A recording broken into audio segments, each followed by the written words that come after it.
Castelo forte é o nosso Deus, escudo e boa espada. Olá, bom dia. Que satisfação poder chegar até na tua casa nesta manhã ou quando fores assistir essa mensagem para compartilhar contigo a palavra de Deus, para compartilhar contigo aquilo que o Senhor já falou ao meu coração. Nós estamos nos nossos últimos encontros fazendo uma peregrinação pela estrada que diferencia, que difere o discípulo do religioso. A nossa tentativa nas nossas últimas conversas é justamente distinguir o discípulo do religioso. Muitas vezes esses dois personagens, eles se confundem na vida da igreja, eles se confundem na vida da comunidade de fé. E muitas vezes nós estamos lidando com religiosos, achando que estamos lidando, na verdade, com discípulos e vice-versa. E é uma confusão, e muitas vezes as questões que diferem o religioso do discípulo, elas acabam se confundindo. E o nosso esforço, a nossa peregrinação, é justamente no sentido de conseguir diferenciar o discípulo do religioso, esclarecer os papéis. E a inspiração para essa nossa conversa, para essas nossas conversas, surge a partir de um autor americano chamado Eugene Peterson. E o Eugene Peterson, ele escreveu o seguinte sobre o discipulado: discipulado é uma longa obediência na mesma direção. Uma longa obediência na mesma direção.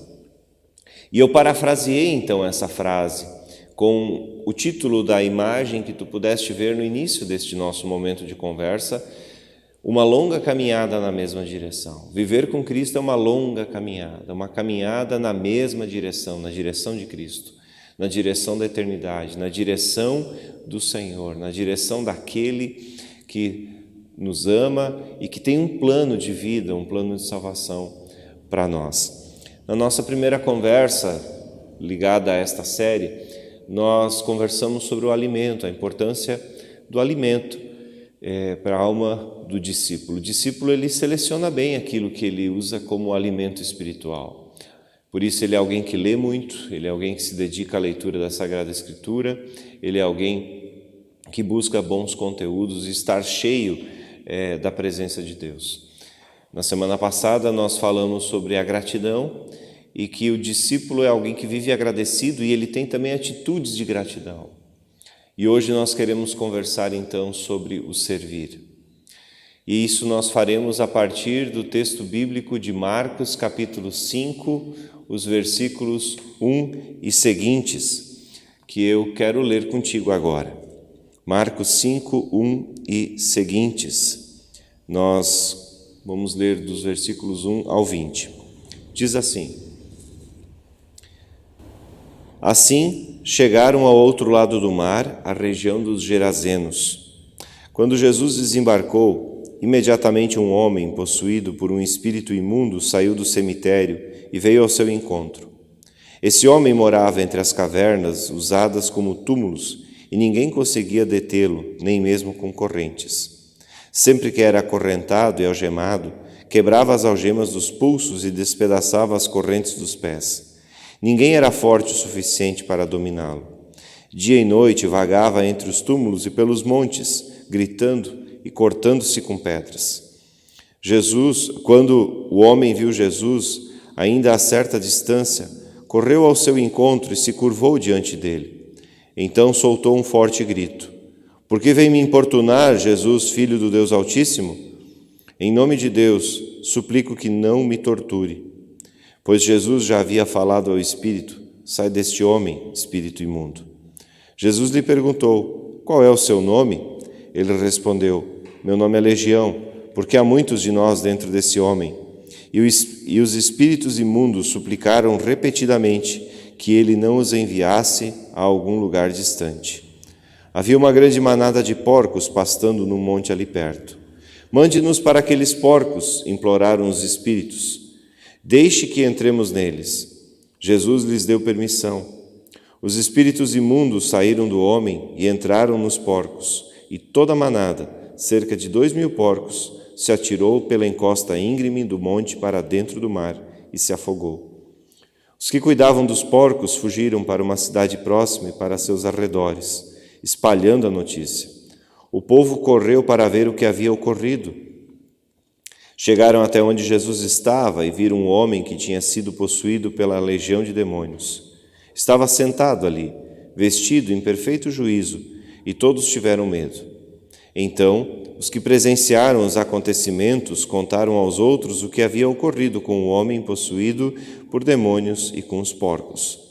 A multidão começou a suplicar que Jesus fosse embora da região. Quando Jesus entrava no barco, o homem que tinha sido possuído por demônios implorou para ir com ele. Jesus, porém, não permitiu e disse: volte para a sua casa e para a sua família, e conte-lhes tudo o que o Senhor fez por você e como ele foi misericordioso. Então o homem partiu e começou a anunciar pela região das 10 cidades quanto Jesus havia feito por ele, e todos se admiravam do que ele dizia. Esse texto nos apresenta um drama terrível. Jesus está numa região onde os judeus são a minoria. Jesus está na terra dos Gerazenos. Os Gerazenos ficavam na margem oriental do lago de Genezaré. Eram cidades estrangeiras onde a presença judaica era a minoria. Algumas talvez nem sequer tivessem pessoas o suficiente para formar uma sinagoga, não sabemos. Mas fato é que Jesus está numa terra estrangeira. E quando ele está ali naquela região de Gerasa, um homem, quando Jesus desce do barco, um homem vem ao encontro de Jesus e ele vem gritando por misericórdia. E esse homem está possuído por uma legião de demônios. Esse homem vivia em sepulcros, ele vivia num lugar onde não havia vida. Ele vivia entre mortos. Ele era um morto-vivo. Ele era alguém de quem as pessoas tinham medo. Ele era alguém que, quando aparecia, as pessoas faziam curva para não se encontrar com ele. Crianças choravam, talvez. Esse homem não tinha vida. Esse homem vivia o terror de uma morte, mesmo estando vivo. Imagino eu que ele estivesse todo machucado, todo ferido, todo cortado, talvez com o corpo coberto de feridas ou, quem sabe, de cicatrizes. E esse homem, então, quando vê Jesus, clama por misericórdia. E os demônios que residem naquela pessoa estão pedindo também por misericórdia. E eles reconhecem que Jesus é o Filho do Deus Altíssimo, que Ele é o próprio Deus. Esse homem está vivendo um momento muito difícil e Jesus vem ao encontro dele. E acontece com esse homem aquilo que aconteceu também com tantos outros homens e mulheres na Sagrada Escritura, que quando tem um encontro verdadeiro com Cristo, tem uma vida transformada, tem uma vida mudada, tem uma vida completamente renovada a partir da presença de Cristo. Esse homem, ele clama por misericórdia e a misericórdia vem sobre ele. A libertação acontece. Esse homem vem e ele encontra de fato a libertação em Jesus Cristo, ele encontra uma vida nova em Jesus Cristo. E o que acontece é que esses demônios são tirados do homem, entram numa manada de porcos, esses porcos morrem, os porqueiros fogem, as notícias se espalham e com o passar dos dias, um grupo de pessoas chega a Jesus e diz: Jesus, tu precisas ir embora daqui. Não dá. Talvez pelo prejuízo financeiro que tiveram, talvez pelo medo que tomou conta, talvez pela incredulidade diante do fato de ver aquele homem sentado em perfeito juízo, conversando como um ser humano que estava absolutamente saudável, curado. Tudo isso toma conta da população daquela cidadezinha ou daquele povoado, a gente não sabe ao certo. E eles chegam a Jesus e pedem então: Jesus, retira-te, vai embora. E esse homem que havia experimentado tal libertação, tal cura, por parte de Jesus. Quando Jesus está entrando no barco para ir para outro lugar, esse homem que fora alguém que vivera nos sepulcros e agora está em perfeito juízo, ele pede para ir junto, ele quer estar com Jesus. Isso aqui é interessante, porque quando a gente olha um capítulo à frente, no capítulo 3 de Marcos, no versículo 14, nos fala que Jesus chama os discípulos para que eles estivessem com ele e para que fossem ensinados a pregar o Evangelho. Marcos 3,14 diz que Jesus chama os 12 para estarem com ele. Uma das características, uma das marcas do discipulado é justamente o estar com Jesus. E esse homem que experimenta essa libertação, essa cura, essa restauração, esse homem, ele de fato quer estar com Jesus. Ele quer estar com aquele que o transformou, com aquele que solucionou o seu problema, com aquele que devolveu a ele a dignidade, aquele que devolveu a ele o status de ser humano, de homem, de alguém digno, de alguém de quem as pessoas não tivessem medo. Ele quer estar com Cristo. E é interessante que Jesus diz, não, tu não vais estar comigo. Ao contrário, eu tenho uma tarefa para ti. Vai e volta para a tua casa, para a tua família, para os teus, para o teu povo, e fala para eles tudo o que Jesus fez por ti. Fala para eles. Esse se torna o primeiro missionário, do Evangelho, na verdade. Ele se torna um missionário entre os gadarenos ou os gerazenos, enfim. Existem pelo menos 3 formas da Bíblia se referir àquele povo, àquela região ali. Ele se torna um missionário, ele quer estar com Cristo e ele não pode estar com Cristo e ele é enviado de volta para sua casa, para sua terra, para sua parentela, para que lá então ele fale, ele testemunhe, ele lembre ou ele conte às pessoas do que ele experimentou com Cristo. Chama a atenção isso, não é verdade? Porque muitos queriam seguir Jesus e também Jesus aceitou no seu grupo e agora de repente Jesus diz, não, volta. A gente poderia dizer assim, mas talvez esse homem devesse passar por um treinamento, talvez esse homem devesse conhecer mais profundamente os mistérios do reino de Deus, esse homem devesse conhecer mais a história de Deus com seu povo no Antigo Testamento, quem sabe ele deveria estar melhor preparado para poder falar do que acontecera com ele, para poder fazer as devidas relações e olhar isso teologicamente, de maneira saudável, de maneira correta. Talvez as objeções que a gente faça hoje, elas são legítimas, mas fato é, Jesus não quer alguém com ele, Jesus quer alguém que fale dele. Jesus quer alguém que fale dele. E aqui nós estamos no centro da nossa mensagem nesta manhã. Aqui nós estamos no centro da nossa conversa. O que diferencia um discípulo de um religioso é justamente a disposição em servir. É a disposição em servir. Não há nada de errado com este homem em querer seguir a Cristo, em estar com Cristo. Eu talvez desejaria o mesmo, mas Jesus diz, não, tu já esteve, tu experimentou o milagre, tu agora é meu seguidor, agora eu quero que tu sirvas. O discípulo, ele serve, enquanto o religioso segue e não serve, ou o religioso ainda serve pelos motivos errados. Uma das marcas do discípulo de Cristo é o serviço. Serviço a Deus e serviço ao próximo.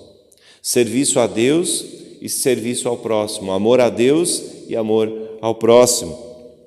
O religioso não, o religioso ele não quer servir. O religioso muito mais quer ser servido.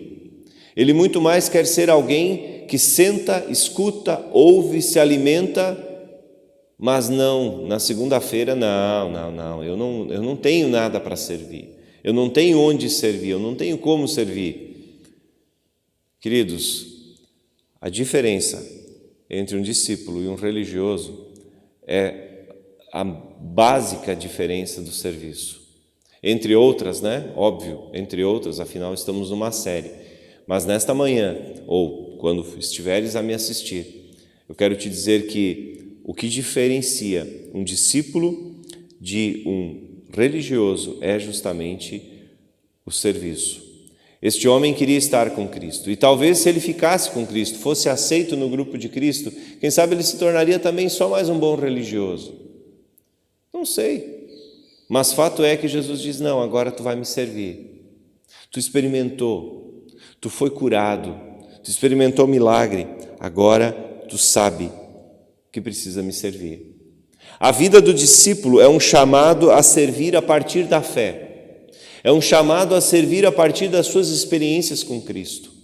É um chamado a servir a partir dos seus dons, dos seus talentos, também a partir da sua relação com Cristo, das experiências com Cristo. Às vezes a gente tem a ideia de que o discípulo serve quase como um profissional.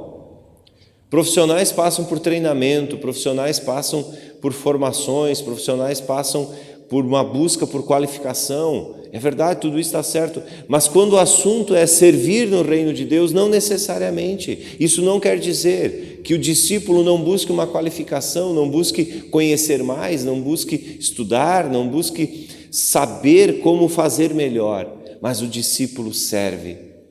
O religioso dá trabalho. O discípulo serve a igreja.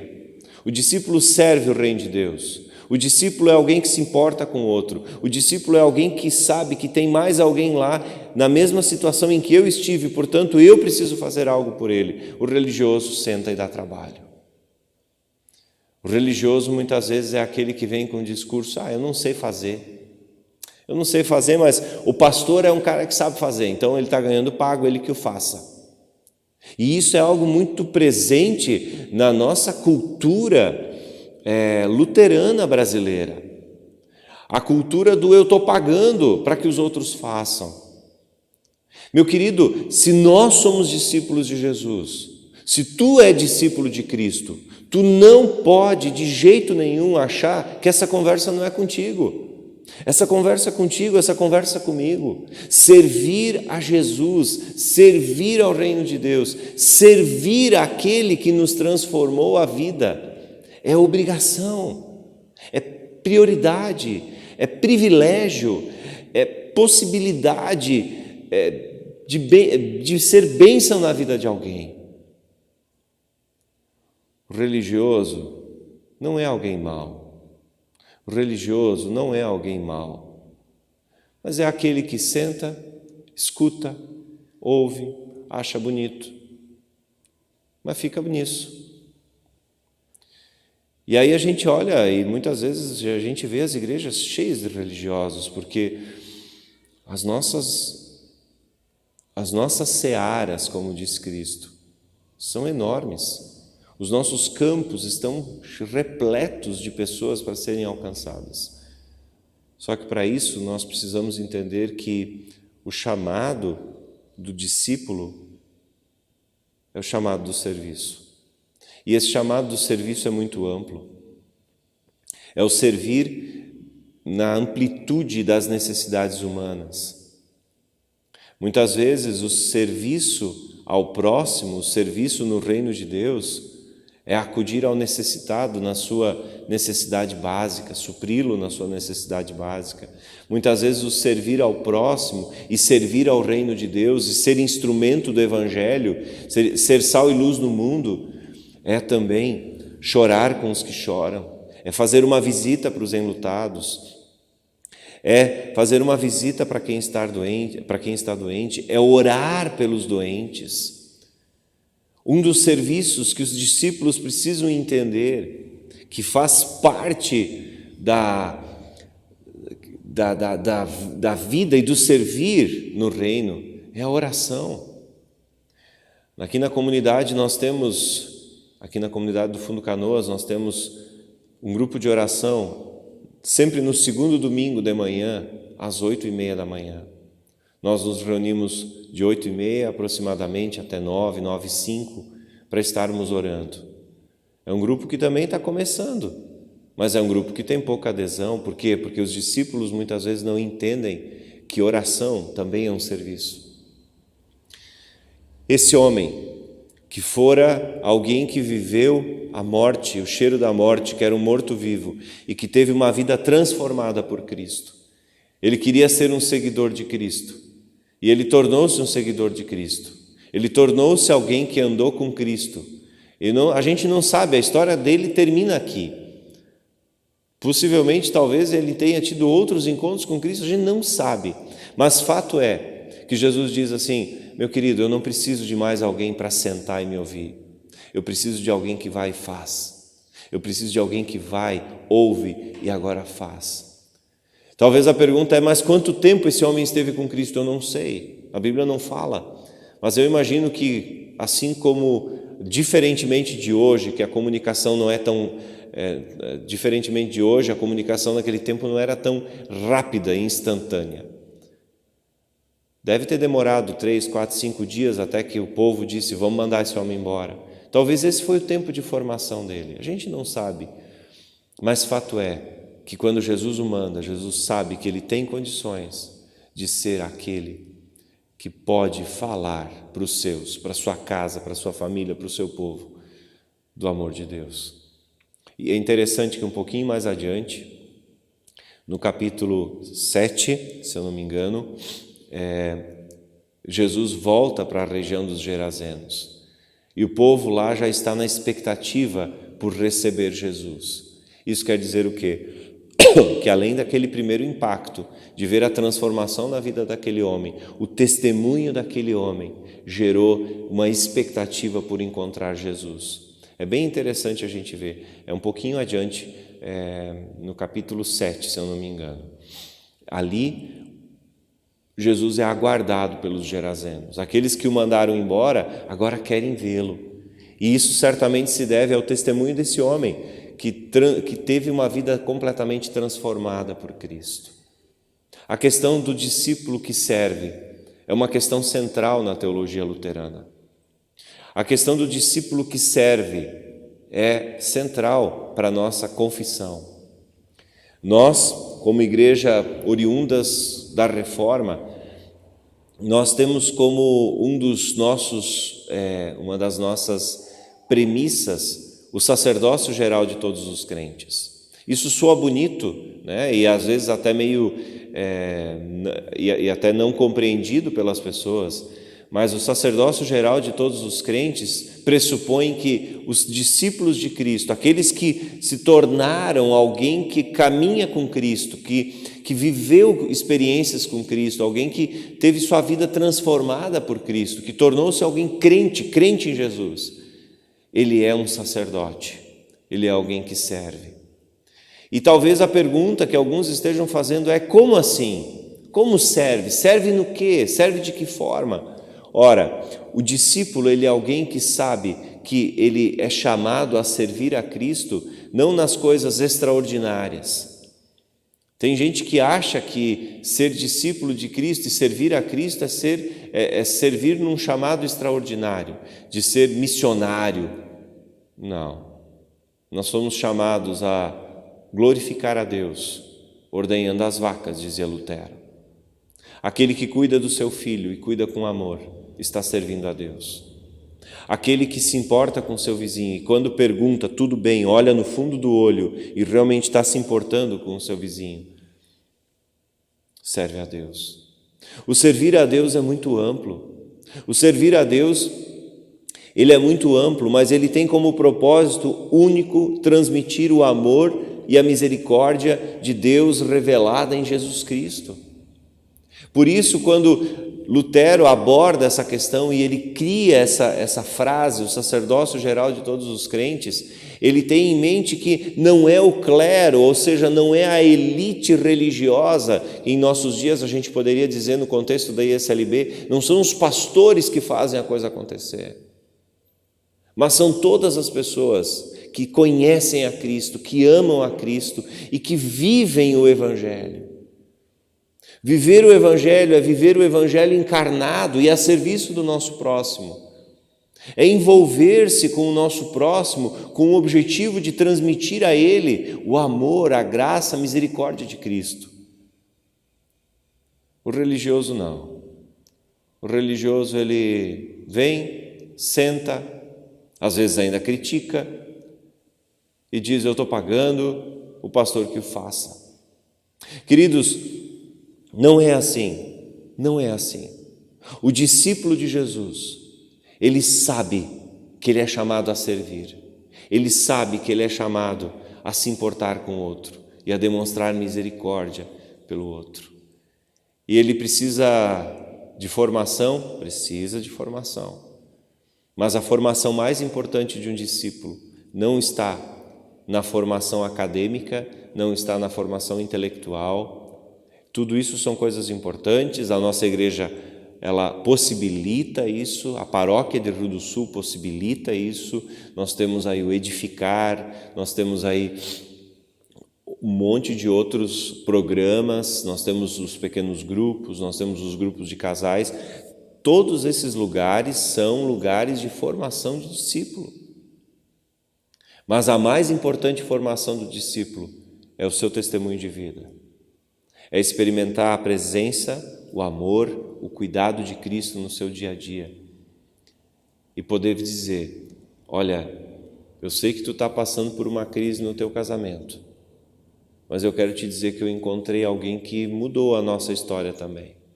Nós vivíamos algo bastante parecido, mas minha esposa e eu encontramos a Cristo e nos aproximamos de Cristo. E à medida que nós nos aproximamos de Cristo, nós nos reaproximamos como casal, como homem, como mulher, e hoje estamos bem, porque Cristo restaurou a nossa vida. Um testemunho desse, querido, não precisa de formação. Para um testemunho desse, tu não precisa sentar, fazer um curso de teologia. Para um testemunho desse, tu não precisa sentar e ouvir o pastor por 5 anos. Um testemunho desse, tu só tem que ter experimentado a presença de Cristo na tua vida. Servir a Cristo é servi-lo na sociedade, é servir a Cristo também como um indicador da salvação, um indicador do caminho que pode mudar a vida e a história das pessoas. Mas servir a Cristo também é servi-lo, por exemplo, no presbitério da comunidade, servi-lo no presbitério da paróquia. Para quem me assiste e não conhece a estrutura da ISLB, a nossa igreja ela é dividida em sínodos, paróquias, e as paróquias são compostas por grupos de comunidade. Algumas paróquias são bastante grandes, outras são menores, no nosso caso são 3 comunidades, Rio do Sul Centro, aqui Fundo Canoas e Mosquito. Essa é a nossa paróquia. E servir a Deus também é servir em questões administrativas. Fazer uma ata é tão espiritual quanto também a gente falar do amor de Deus para alguém. Cuidar da tesouraria da comunidade é algo tão espiritual quanto a gente ajudar uma pessoa enferma nas suas necessidades quando ela não pode sair de casa para ir no supermercado, por exemplo. Ser do conselho fiscal é tão espiritual quanto a gente ser professor, orientador do culto infantil. A gente precisa ter a ideia de que o chamado do discípulo é o chamado ao serviço, é o chamado a servir ao próximo, a servir ao reino de Deus. Muitas vezes a gente escuta de pessoas assim: não sei fazer nada, a única coisa que eu sei é lavar a louça. Então venha lavar a louça com amor e alegria depois do encontro de casais, depois do encontro das crianças do culto infantil. Está me entendendo? Servir não precisa de grandes formações. A formação ela precisa acompanhar, ela precisa acontecer, é verdade. A formação contínua, a busca contínua por conhecer mais a palavra, por conhecer mais a doutrina, por conhecer mais a teologia, tudo isso, gente, faz parte da vida do discípulo. Mas o discípulo que só aprende e não serve ao próximo, não serve ao reino de Deus, ele acaba por também ser religioso. E, queridos, a gente vê isso na vida do Pedro. O Pedro foi alguém que foi chamado por Cristo para ser discípulo dele. Pedro esteve com Jesus, Pedro escutou Jesus, Pedro perguntou coisas para Jesus, Pedro teve experiências extraordinárias com Jesus. E lá no livro de Atos, o Pedro, quando Cornélio é enviado a ele não, se não fosse Deus intervir com uma visão, talvez o Cornélio, um estrangeiro, não seria recebido pelo Pedro, porque o Pedro entendia que o evangelho era para os seus pares, para os judeus. Ai, gente, a gente precisa ter clareza. A gente precisa ter clareza de que o discípulo é alguém que serve. Ele serve a Deus, ele serve ao próximo, ele é alguém que se torna precioso no seu ambiente de trabalho. Por quê? Porque através do seu servir, e muitas vezes é servir uma xícara de café para o colega de trabalho, passar por ele e dizer: tu quer um café, eu trago para ti. É nesse servir ao próximo que residem demonstrações de amor, misericórdia e graça de Jesus. O servir é muito amplo. E o discípulo que não serve, me desculpa, ele não é servo. Ele não é discípulo. Ele é um religioso. Ele é alguém que gosta de ouvir, ele é alguém que faz questão de estar ok com a sua comunidade nas questões financeiras, mas se ele não serve, então está faltando alguma coisa. O religioso prefere pagar para os outros fazer. O discípulo é alguém que serve. Mas, pastor, a nossa vida anda tão corrida, a nossa vida anda tão estressante, eu não tenho tempo para servir na igreja. Opa, isso já é uma fala do religioso também. Porque o discípulo vai entender que lá no seu ambiente de trabalho, lá no seu momento de cafezinho, lá ele é chamado também a ser servo, a servir ao outro.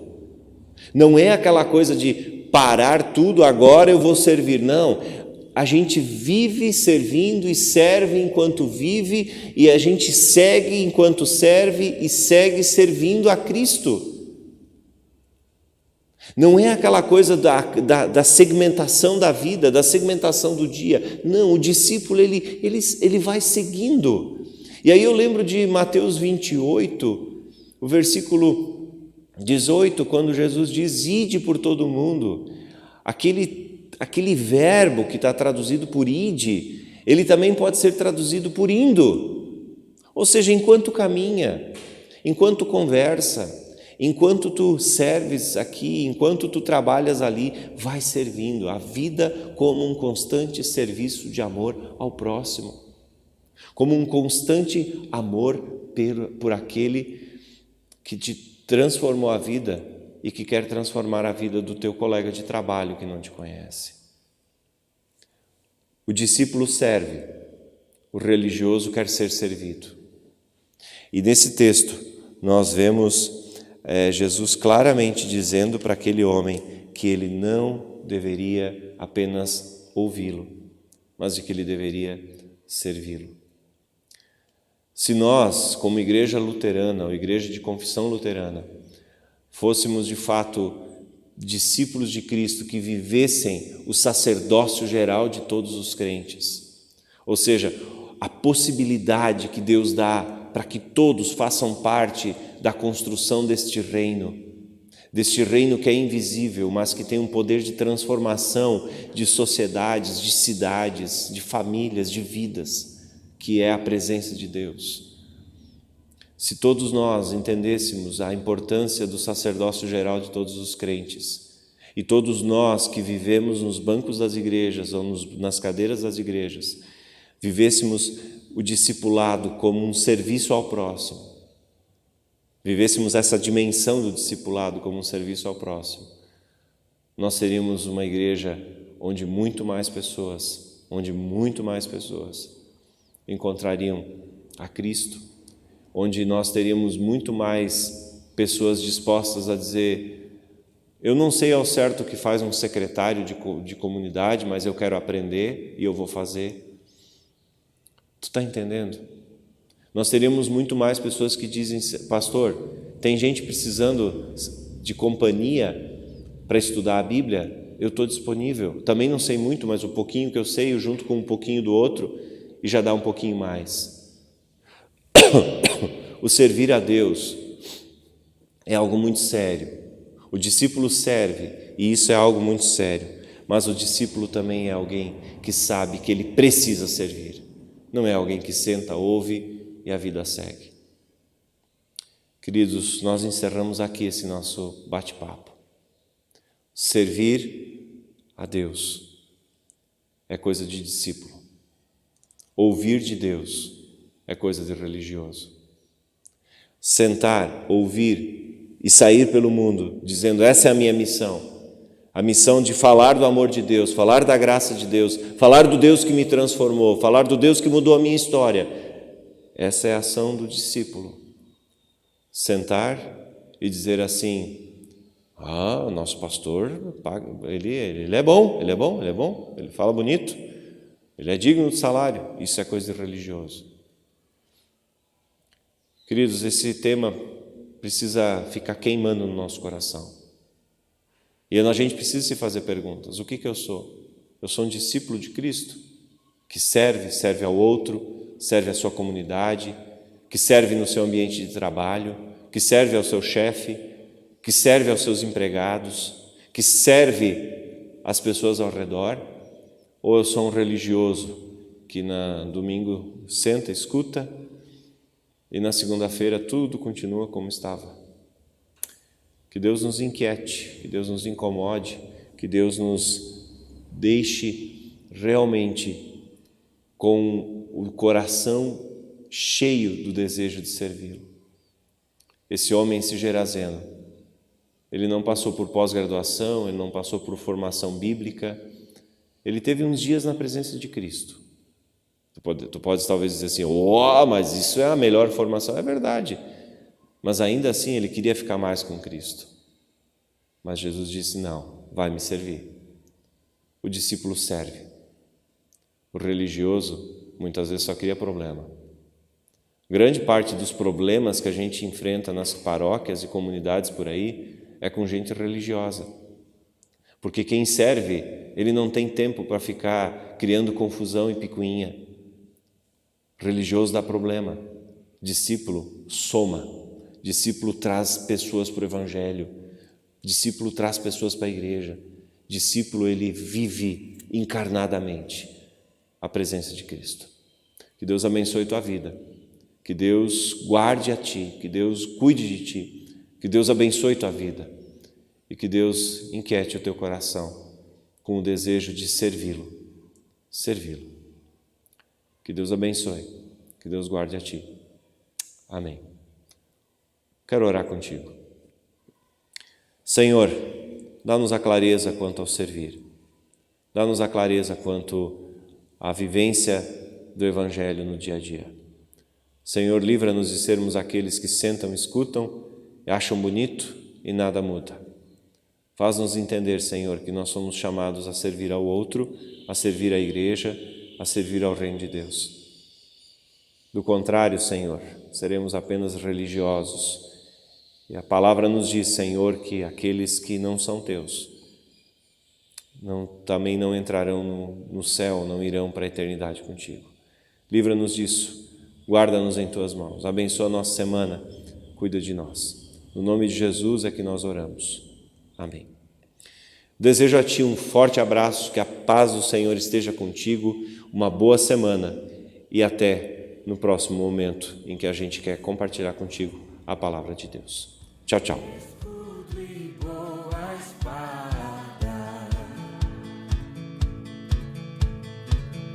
Com seu poder defende os seus, a sua igreja amada,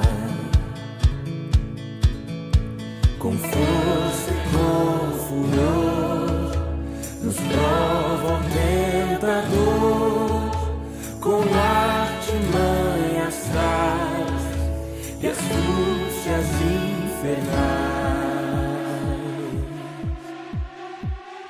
Iguais não há na terra.